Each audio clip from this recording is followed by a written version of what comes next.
On this vote, the yeas are 223, the nays are 204.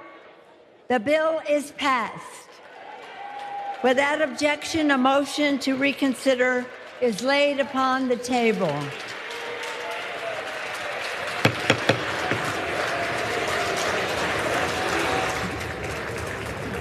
And there you have it, dramatic video proof of the House technically doing something, passing somewhat bold gun control legislation that will go nowhere. So what would it do? Well, it would, in theory, hypothetically, in some other universe founded in reason and compassion that we don't live in, it would have raised the age limit for buying a semi-automatic rifle and prohibit the sale of ammunition magazines with a capacity of more than 15 rounds. The legislation did pass, as was announced there. 5 Republicans voted for the bill, only one of which is seeking re-election. Absolute madness, but it would have been good. And think about how much more difficult it would be for people to commit the sorts of mass acts of violence, including school shootings, with that as law. The bill also includes incentives designed to increase the use of safe gun storage devices, create penalties for violating safe storage requirements, providing for a fine and imprisonment of up to 5 years if a gun is not properly stored and is subsequently used by a minor to injure or kill themselves or some other individual. It also builds on previous executive actions banning fast action bump stock devices as well as ghost guns that are assembled without serial devices. Every single bit of that is utter indisputable common sense, and it will soon go to the Senate to die. It's never, ever, ever going to go into law. What we might get, though, is what the Senate just advanced. 63 to 34, it's not done, they haven't voted on it yet, but they will soon, hopefully on Saturday. Their legislation, forget everything that I just said from the House thing, that exists in fantasy land. What this would do, and we will acknowledge that it both sucks and isn't enough and won't stop the mass shootings, but is also simultaneously the most sweeping gun control legislation since Congress passed the assault weapons ban back in 1994, which was later reversed.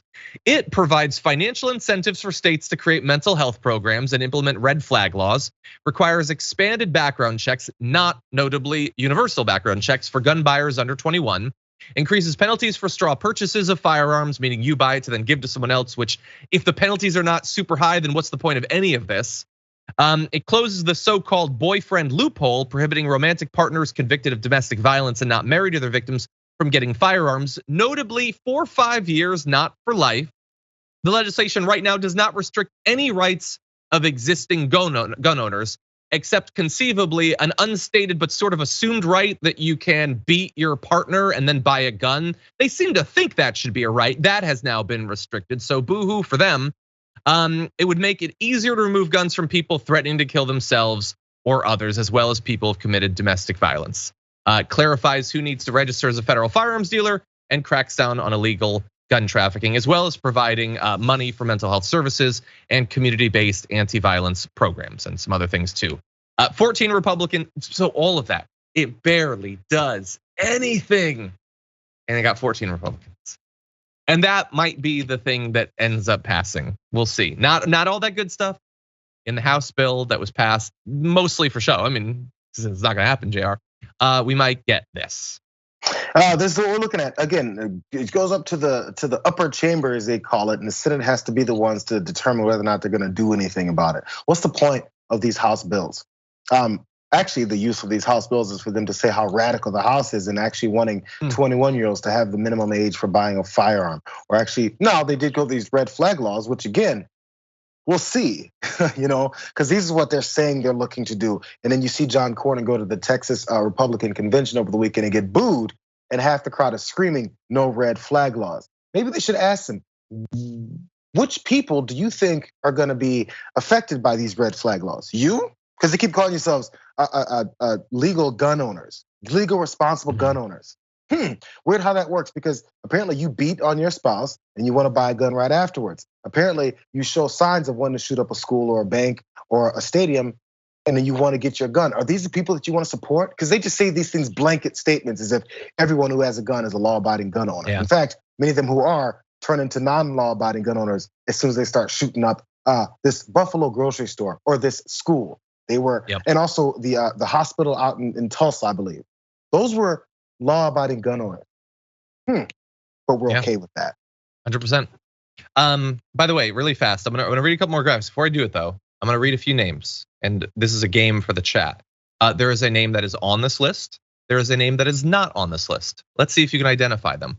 These are the yeses coming from Republican senators: Blunt, Burr, Capito, Cassidy, Collins, Cornyn, Ernst, Graham. Hey, Graham. McConnell, that's interesting. Murkowski, Portman, Romney, Tillis, Young.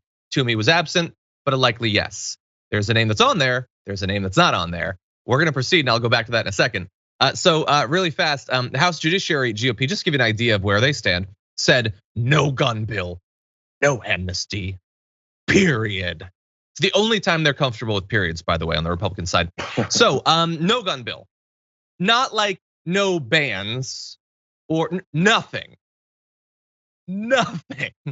Like if you just beat the hell out of your partner, hand that person an AR-15. If you're 14 and you want a cannon, no, you can't do anything to stop that. That's who the Republican Party is. And now let's return to our little game, because interestingly, Texas, so you mentioned Buffalo, JR. Well, obviously the senators of New York are gonna support gun control legislation. But Texas just was the site of this absolutely horrendous historic mass shooting. Kids blown apart by weapons that nobody should own, let alone an 18-year-old. John Cornyn voted in favor of this bill, which, by the way, it's debatable whether that could have stopped this shooting. I don't know that it would have, but he at least is supporting it, and he's being attacked on the right for that. Ted Cruz, nada. His name is not on the list because he doesn't care at all. Again, I'm not saying, I'm disappointed and shocked that Ted Cruz didn't support banning assault weapons. This is the most minor, shallow, surface level gun control legislation imaginable. It is a national, it's a world embarrassment that this can count as the strongest bill that's passed since the early 90s. And even that you couldn't get him to support. When they tell you that American politics has become more radical, this is what that is. They will pretend that, well, there's crazy on all sides. No, there's no equivalent in any topic area, any actual person on the left, to the right's unwillingness to stop kids from being blown limb from limb. And it's just expected. It's barely worth even mentioning. We just so understand how radical they are and how little they'll actually do. And I know that there are people that are excited about this. I get it. Fred Guttenberg has been on our show multiple times. He's been working ever since the Marjorie Stoneman Douglas, where he lost his daughter Jamie, to get gun control. He's happy about this, and he cares about this issue. So that is worth something. And so I guess to some extent, assuming it passes, I was wrong when I said nothing would happen. I should have amended it to, like, I guess the best that we can possibly hope for. That's still really bad. That might happen.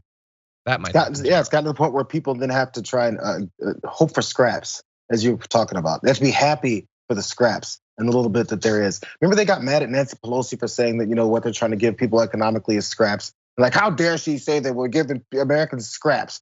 You have to compare it to what they're actually doing, because they're getting all these NRA donations. They want to do nothing. As you point out, Ted Cruz has no interest in doing anything about this, specifically for political purposes. Now, every time he speaks, every time he wants to talk about anything he's trying to do with initiatives or why he should get reelected, they should ask him, hey, those 19 children, the family and friends of those 19 children, the 2 adults that were murdered in Uvalde in that school, what do you have to say to them and why you care nothing about their lives and then not happening to the next group of families? Talk to them specifically, name their names, and say, Ted Cruz, what do you have to say to the parents of these children? Because obviously you agree with what the House Judiciary Republicans said, which was no gun bill. That means F you, F your kids, I'm glad they're dead. That's what it means. Let's keep it real. Make him answer those questions. Is he just flying under the radar right now with, just this no vote, has no part of it, and just moves on with his life and acts like he's actually a politician that represents his people? He's from Texas. He should be asked every time he even sticks his face in front of a microphone. So tired of this guy. You're 100% right. And I'll close by saying, when we call, as we will, for hundreds of times until he's finally driven from politics, we're gonna call Ted Cruz a coward. I want to understand simultaneously, there are many reasons that we call him a coward. So when we point out that he was a coward in regards to standing up to Donald Trump and debasing himself after the guy called his wife ugly and said that his father was a presidential assassin, all that is cowardice. This is so much worse though. And this might not be as funny, but it's way more pathetic. It's way higher stakes stuff. So just try to remember that. With that said, we are gonna take a break. When we come back, we got a lot more to talk about, so don't go anywhere.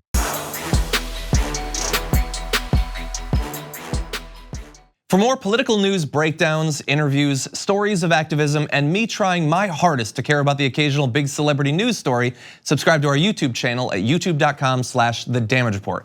And you can ring the bell wherever it is so you don't miss anything.